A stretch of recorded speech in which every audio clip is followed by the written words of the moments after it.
জীব প্রযুক্তি থেকে গুরুত্বপূর্ণ প্রশ্নগুলো কি একত্রে পেতে চাও?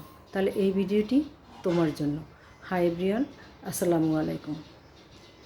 জীব প্রযুক্তি থেকে যে প্রশ্নগুলো বারবার আসে তা হলো টোটিপোটেন্সি কী, প্লাজমিড কী, রিকম্বিনেন্ট ডিএনএ কাকে বলে, টিস্যু কালচার কাকে বলে, টিস্যু কালচার পদ্ধতি চিত্রসহ বর্ণনা করো, টিস্যু কালচারের ব্যবহার, রিকম্বিনেন্ট ডিএনএর প্রযুক্তি চিত্রসহ বর্ণনা করো।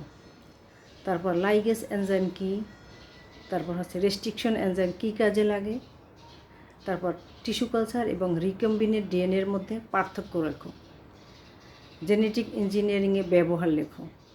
তারপর প্রচলিত প্রজনন এবং জিন প্রজননের মধ্যে পার্থক্য। এই প্রশ্নগুলো তোমাদের বারবার আসে, এগুলো খুব গুরুত্ব সহকারে পড়বে। ভিডিওটি দেখার জন্য সবাইকে অনেক ধন্যবাদ। আসসালামু আলাইকুম।